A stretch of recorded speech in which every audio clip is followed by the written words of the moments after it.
Generation of a wave pulse discuss करेंगे students. हम इससे पहले वेव के बारे में डिस्कस करते हैं कि वेव डिस्टरबेंस की वजह से पैदा होती है। तो किसी भी सरफेस पे मैकेनिकल वेव्स की अगर हम बात करें तो किसी भी सरफेस पे डिस्टरबेंस होगी तो उसमें वेव जनरेट होगी। ठीक है, डिस्टरबेंस जैसे कि अगर हम वाटर की एग्जांपल लें तो पानी की सतह पर अगर डिस्टरबेंस हो जाने कि आप उसमें पत्थर फेंकें तो उसमें वेव्स जनरेट होती हैं। तो अक्सर हम इस चीज़ का मुशाहदा करते हैं किसी तालाब के किनारे, तो डिस्टरबेंस की वजह से वेव जनरेट होती है।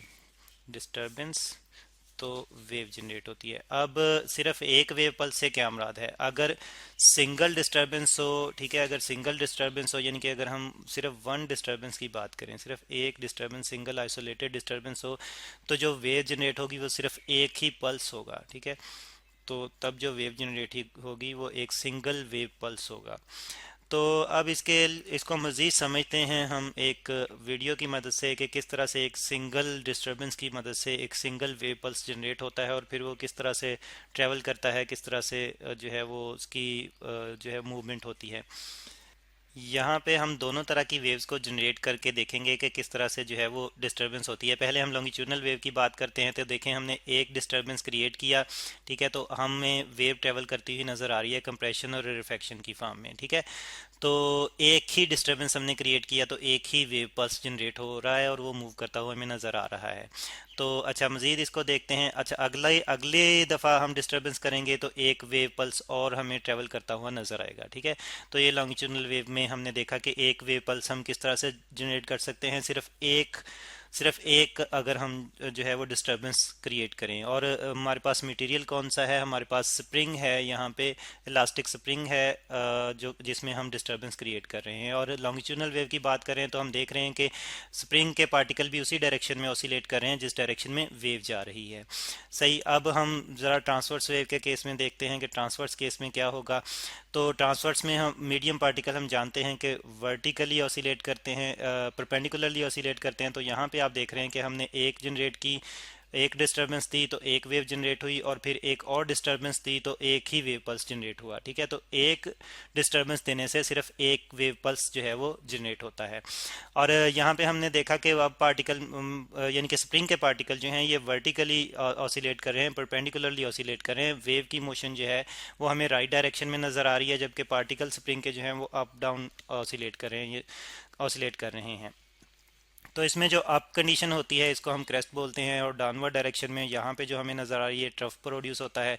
और फिर जैसे कि हमने लॉन्गिट्यूडनल केस में देखा था, अगर हम जो है वो दोबारा से जो है वो लॉन्गिट्यूडनल वेव को देखें तो यहाँ पे आप देख रहे हैं कि यहाँ पे जो है स्प्रिंग कंप्रेस्ड है, इसको हम कंप्रेशनल रीजन बोलते हैं, और यहाँ पे स्प्रिंग जो है एक्सपेंडेड है, इसको हम रेरफेक्शन रीजन बोलते हैं।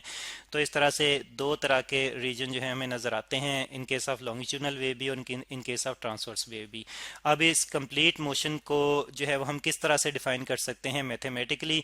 तो मैथमेटिकली हम इसको फिर एक फंक्शन से डिफाइन करते हैं। फंक्शन से हम किस तरह से डिफाइन कर सकते हैं? यहाँ पे हमने देखा कि वर्टिकल और हॉरिजॉन्टल दोनों तरह की मोशन है, यानी कि वेव जो है वो अगर हॉरिजॉन्टल डायरेक्शन में मूव कर रही है तो वर्टिकल डिस्टर्बेंस भी है, तो उसके मुताबिक फिर हम डिफाइन करते हैं एक फंक्शन जिसमें हम देखते हैं कि y is equal to F of x. ठीक है, ये एफ ऑफ एक्स जो है ये वेव के फंक्शन को डिफाइन कर रहा है, वेव मोशन के फंक्शन को डिफाइन कर रहा है, यानी कि एक्स डायरेक्शन में वेव की जो है वो मोशन है, जबकि y जो है ये पार्टिकल की वाइब्रेशन को, पार्टिकल की ऑसिलेशन को डिफाइन कर रहा है।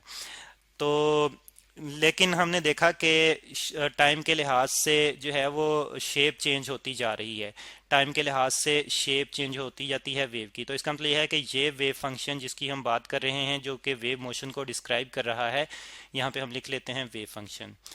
एफ क्या है? ये वेव फंक्शन क्या है? F of x wave function.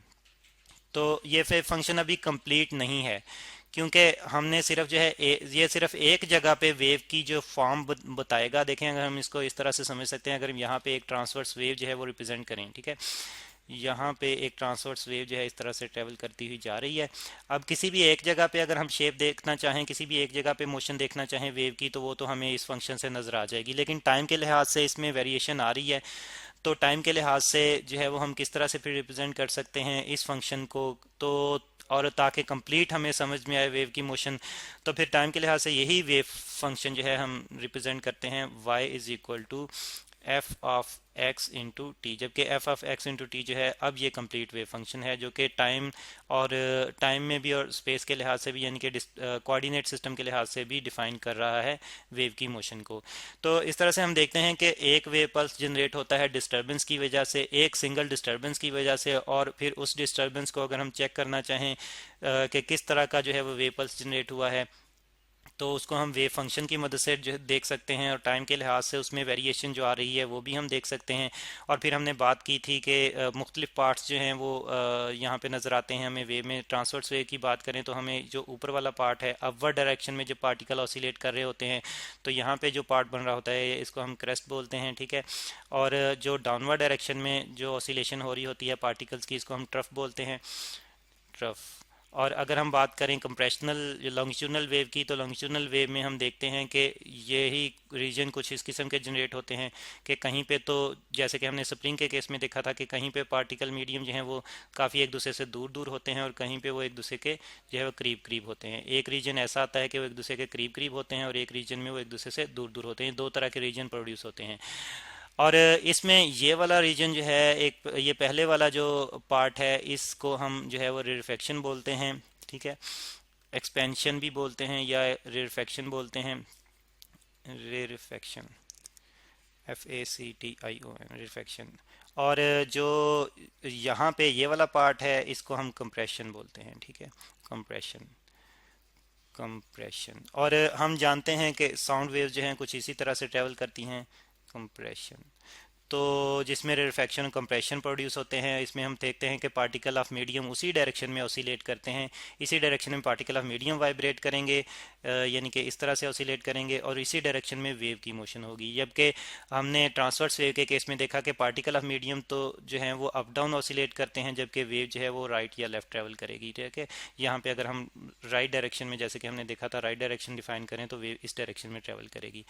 तो ये एक वेव पल्स है जो हमने देखा कि सिंगल डिस्टरबेंस से जनरेट होता है। फिर हम उसको मैथमेटिकली भी स्टडी कर सकते हैं, किसी भी टाइम पे उसका बिहेवियर देख सकते हैं, उसकी मोशन जो है वो एग्जैक्टली देख सकते हैं किस तरह की होगी।